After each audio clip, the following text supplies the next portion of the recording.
మంగళగిరి వెళ్ళినప్పుడు మార్చిలో రాజధానిలో పర్యటిస్తాను, మరోసారి రైతుల సమస్యలు తెలుసుకుంటున్నారు, వెళ్ళే ఆలోచన ఉంది. ఇంకా ప్రస్తుతానికి ఇంక లేదండి. తెలంగాణలో ఏమైనా కార్యక్రమాలు చేపడుతున్నారు అంటే నాకు ఈ మొన్న నేను ఎక్కడికి వెళ్ళినప్పుడు నాకు రిపీటెడ్గా వస్తుంది ఏంటంటే అది మన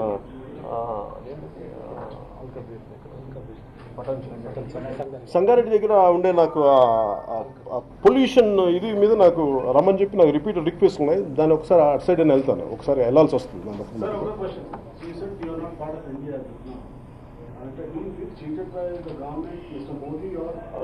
No, sir, I don't feel it's not about getting cheated on something. It's not at a personal level. It is a political party's accountability, sir. No matter whether they are a national party or a state or regional party, I feel they are accountable to people.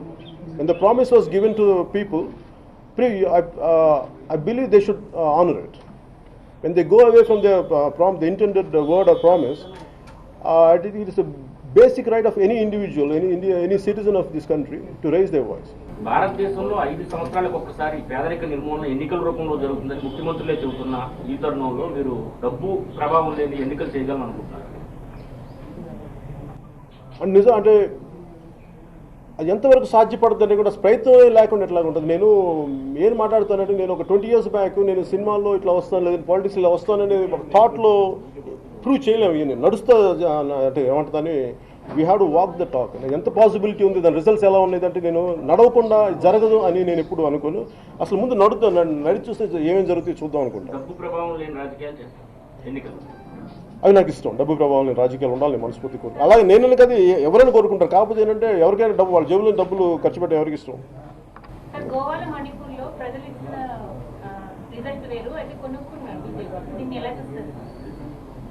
మళ్ళీ చెప్పరా? Goa and మణిపూర్లో ప్రజలు ఇచ్చిన result వేరు, కానీ BJP డబ్బుతో అధికారం అక్కడ చేపట్టింది. మెజారిటీ తక్కువ ఉన్నప్పటికీ అదే నాకు అర్థం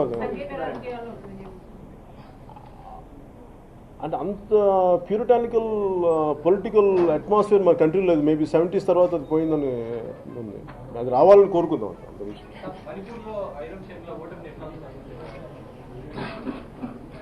అంటే నాకు ఇది గోపీచంద్ గారి ధర్మవడ్డీ కథ గుర్తొస్తుంది.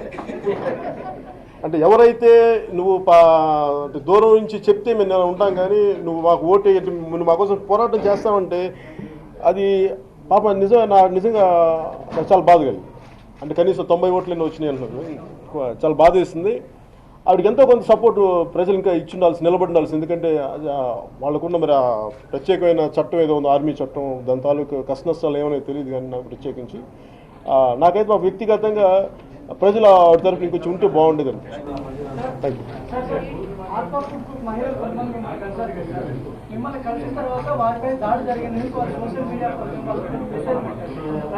అంటే నాకు ఒక సమస్య ఉంది సార్. అది ముందుగా వెనకాలదా నా దృష్టికి వచ్చింది, అది ముందుగా వెనకాలదా నాకు తెలియలేదు. అందువల్ల మన వాళ్ళు చూడమని చెప్పాను.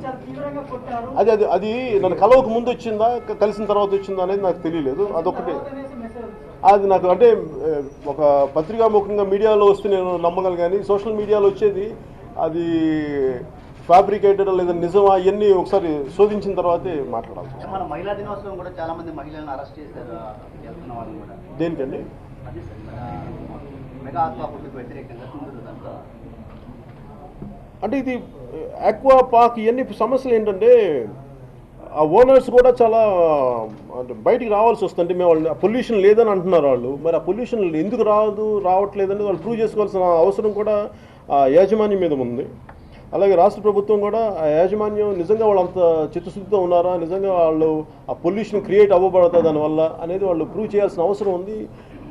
కానీ నేను ఎందుకు దీని గురించి ఎక్కువ మాట్లాడి నిజంగా వాళ్ళు అంత పొల్యూషన్ క్రియేట్ చేయనప్పుడు రేపు పొద్దున దాన్ని పెద్ద స్థాయి గొడవ చేయడానికి కూడా నేను దాని మీద పోరాటం చేయడం నేను సిద్ధంగానే ఉన్నాను. కాదు నేను ఎందుకంటే నాకు ప్రభుత్వం కానీ ఓనర్స్ కానీ వాళ్ళు ఏమన్నా పొల్యూషన్ రావద్దు, వాళ్ళకి ఏం ఇబ్బంది లేదు అంటున్నారు. కానీ నిజంగా వచ్చిన పరిస్థితులే వస్తే మటుకు దాన్ని ఎలా ముందుకు తీసుకెళ్ళాలో నాకు బాధ తెలుసు. Thank you sir.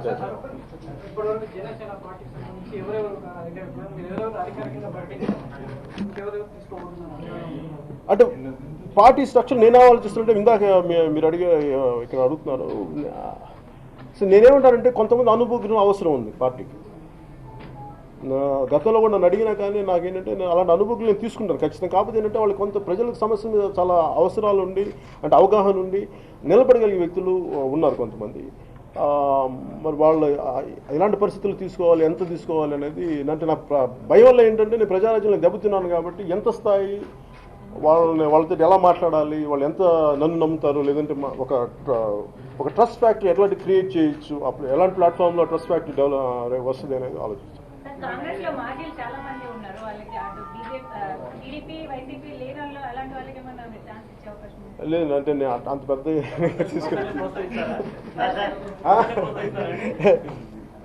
ఏదో లేదు. నా ఉద్దేశం ఏంటంటే ఒక యూత్ బేస్డ్ పొలిటికల్ పార్టీ చాలా మంది వాల్యూ బేస్డ్ ప్రయత్నం అయితే చేస్తున్నాం, చూడాలి ఎంతవరకు సహకరిస్తాం.